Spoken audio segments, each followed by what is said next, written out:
এই কোলসুসকির সাথে দুটো ধনেপাতা পালে চালা একটু না। কেন ধনেপাতা নাই নাকি? থাকলে দুটো দিয়ে দাও না। ও কোথায় পাবো?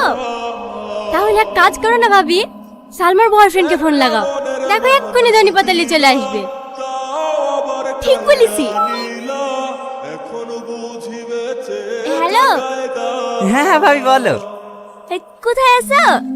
এই তো ভাবি ভাটাতে। সবসময় ভাটা দেখলে হবে? তোমার গার্লফ্রেন্ড যে কোলসুসকি খাওয়ার লেগে ধনেপাতা খুঁজে পাচ্ছে না, তাড়াতাড়ি ধনেপাতা এসো। ঠিক আছে ভাবি, আমি এক্ষুনি আসছি। এই না ভাবি, এই ধনী পাতা। তুমি ভাটা ছিল না? হ্যাঁ ভাবি। এত তাড়াতাড়ি চলে আসলে যে? এই মাঠে মাঠে এসছি তো, তাই তাড়াতাড়ি পৌঁছে গেছি। দুঃখ কোথায় গেছিলি? একটু মায়ের ভাবিতে বাড়ি। ও সালমার সাথে দেখা করতে গেছিলি না? না না এমনি। ছোটমা বাড়িতে কেউ নাই খো, দুটো কাঁচা মরিচ থাকে দে দিনি, শাকে দেব। আমার ভালো লাগছে না, রান্না করে আসতে দেখো গো। কি রে তোর আবার কি হলো? ছোটমার সাথে ঝামেলা করিস নাকি? ঝামেলা করে করতে যাবো? ঝামেলা করে ওদের সাথে পারবো নাকি? মোবাইল নেবে? হ্যাঁ মোবাইল নেবে তো ছোট আব্বাকে বলার কি দরকার রে? টনিকে বল না। ভাবি সবসময় একই বার না তো। আর কি পারবো কেন রে? আমি সিরিয়াসলি বলছি। শোন, তুই যদি এখন টনিকে মোবাইল কিনে দেওয়ার কথা বলিস, ও না করবে নাকি? ভালো করে ভেবে দেখ, এই সুযোগ, এরকম সুযোগ যদি আমাদের থাকতো না, এই ডাব্বা ফোনলে করতাম নাকি? তিন টিপতে গেলে 6 ওঠে। আইফোন লিখতুক, আইফোন। কি রে টনি, তুই এখনো ইট বসি যে? তোর বন্ধুরা সেই সকাল 11টায় চলে গেছে, এত টাকা খাবে কে রে? এ হয়ে গেছে ভাই, 1000 মতন মনে হয়ে গেছে, আর 2000 হয়ে চলে যাবো। এখনো 2000? এই অত কাজ করলে মরে যাবি যে। কি করবো ভাই, এ সপ্তাহে 10,000 টাকার খুব দরকার। অত টাকা কি করবি? দরকার আছে। আচ্ছা ঠিক আছে, মালিককে বলি অ্যাডভান্স 10,000 টাকা লিখে দিছি, পরে আস্তে আস্তে কাজ করে শোধ করে দিস। সন্ধ্যা লেগে যাচ্ছে, যা বাড়ি চল যা। না না, এই অ্যাডভান্স নিয়ে তো পরে শোধ করতে হবে, আমি একবার কাজ করেই নেবো। তাহলে আবার কি বলবো? আচ্ছা ঠিক আছে, 2 নম্বর কোনো ওই জায়গায় রাখিস। ঠিক আছে ভাই। রিলস করছো নাকি? আরে না না, সালমা নতুন মোবাইল নিল তো, তাই কেমন ছবি উঠছে দেখছি। কই দেখি দেখি। বাবা 13 প্রো।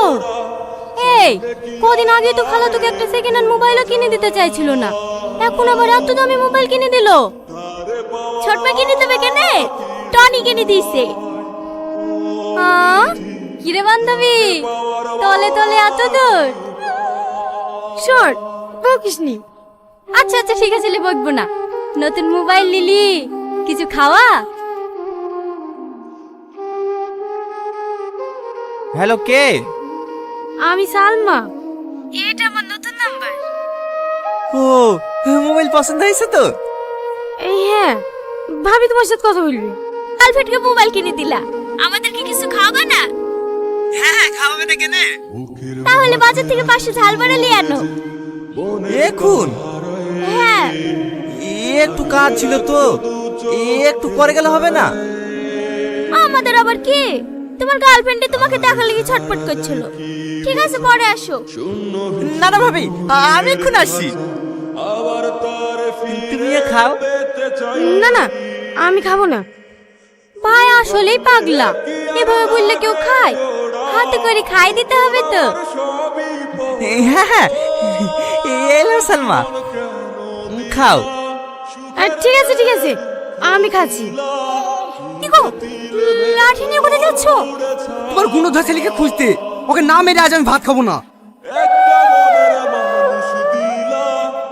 তোমার কয় লাখ টাকার ক্ষতি হয়েছে গো? ছেলেটাকে এমন করে মেরেছে কোনো পিঠটা দেখার জন্য নাই। না মারবে না, তোমার আজকের পেয়ে তো ওইরকম হয়েছে। হ্যাঁ মেরে ফেলো, শুধু ছেলেকে মারবে কেন? আমাকে মেরে মেরে ফেলো। চা বাবা জামাটা পরে নিগা, তোকে আজকে নানি বাড়িতে রেখে আসবো। এই টনি, তুই কিছু জানিস নি? কি জানবো? সালমার বিয়ে হয়ে গেছে যে। দেখ আর কি মারিসনি ভাবি, সালমার বলে বিয়ে হয়ে গেছে। কি হলো ভাবি, চুপ করে কেন? না, ওরা সবাই ঠিকই বলছে, গত শুক্রবারে সালমার বিয়ে হয়ে গেছে। তুমি সালমাকে ভুলে যাও। তুমি অনেক ভাগ্যবান ভাই। একটা কথা বলতে পারো ভাই, তোমার মধ্যে কি এমন আছে যে আমার মধ্যে নাই? ও যখন যে চাইছে আমি সব দিয়েছি। 4 বছর ধরে প্রতিটা দিন প্রতিটা রাত বারবার ছুটে এসেছে শুধু ওকে পাওয়ার আশায়। এত করে চাওয়ার পরেও আমি ওকে হারিয়ে ফেললাম, আর তুমি ওকে না চাইতেই পেয়ে গেল। সালমা, তুমি আমাকে একটা প্রশ্নের উত্তর দিবা? আমার ভালোবাসা কি এমন কমতি ছিল যে তোমাকে পেলাম না? তুমি যদি আমার কলিজাটা চাতিক না, তা আমি কেটে তোমার হাতে তুলে দিতাম। এতটা ভালোবেসেছিল তোমাকে ভাই। তোকে একটাই অনুরোধ করবো ভাই, তুই আমার ভালোবাসার মানুষটাকে যত্নে রাখিস।